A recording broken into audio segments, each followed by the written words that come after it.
Children grow up so fast, and during their first few years, they learn so much about the world, and it's really important that developmental milestones are being met.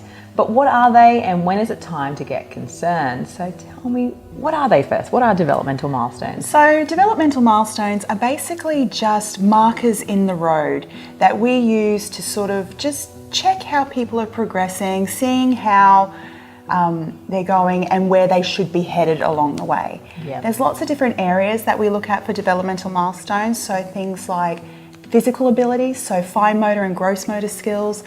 It can be social and emotional. It can be language and communication skills, also cognitive skills, and also things that self-help things, so self-care tasks that they should be able to do by certain points independently, or at least moving towards independence. So are developmental milestones reliable then? Because children... Every child is different. And for some children, some things might take a little bit longer to achieve, and for some it may take a little bit, they might get it done in no time flat. For some children, they may skip things and then come back to them. And so it's one of those things where we don't want to be going, oh my gosh, my child hasn't met this milestone. Yes. Oh, there's a big problem. No, absolutely not. However, it's just a good point to let you know where they should be going. Yes. And to help start conversations. And so if you have some sort of idea of what your child should be able to do, it helps you to work towards it with them. So knowing that, by this age they should be able to wash themselves, for example, that makes you go, all right, well maybe I need to start stepping back a little bit. Yeah. So they're really good for that reason, but just use them as a way to start thinking and start conversations. Don't take it all as the be all and end all. Oh my gosh, we need to do something My quick. child's 12 months old and hasn't taken its first step. Yeah, that Something's wrong. sort of thing. Sometimes some kids take a little bit longer. Yeah. And that's okay because we're all individuals. We all have our own areas of strength and own areas where maybe we need a little bit more support, and that's okay. Yeah, because you can have two children, they develop totally differently. Absolutely. I had one walk at 10 months and the other one was like nearly 13 months old. Yeah. So, and in the end, the 13-month, weren't you so grateful that they weren't walking yet? Oh my gosh. Yes. Yeah. Yeah, and the first time they climb out of their cot, you know what I mean? It just changes. So absolutely. But now that they're older, it's not something that you look back at and go, oh my gosh, they weren't walking until they were 13 months old. It's no longer a big deal. No, exactly. Yeah. So what are some of the milestones that people should keep an eye on? Well, there's so many different varied ones for different ages. I mean, there's a 3-month milestone, there's 6 months, there's 9 months, there's 12 months, there's 18 months, and then they tend to go 2-year, 3-year, 4-year, because they can do so much growing and so much developing in such a short space of time. But just some of the things to really look out for are things like if they were able to do something, like for example, they were able to speak at one point and now that's regressing, they're no longer able to say those words.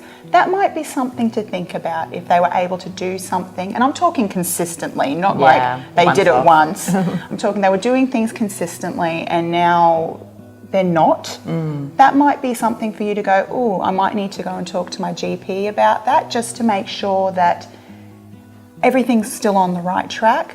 For other things, simple things like showing affection, it might be something to look at. Eye contact might be something to look at.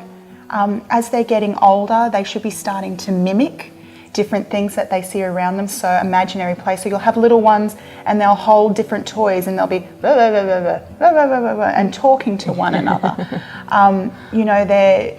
Sometimes they mimic you in a really bad way. Oh, that too, yeah. It's always embarrassing. Yes, but even just things like feeling confident to go out and take those risks, like climbing the playground, those sorts of things. And those are the things that we want to foster in our children, that ability to take risks, safe ones obviously, controlled risks, and step out and build their confidence and just expand their world. So those are the things that we're looking for. So what can people do then if they are concerned about their child's development? Yeah. Well, there's actually different checklists that you can find, some really good ones online. Look for places like, Queensland Health or something like that, not just some rando thing on the internet, obviously.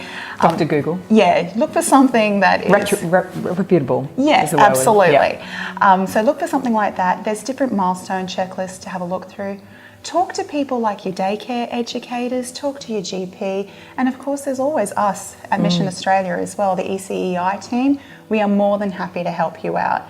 And honestly, it may just be one or two areas that maybe they're showing a little bit of delay in, and we can actually give you things that you can be trying at home to help develop that area.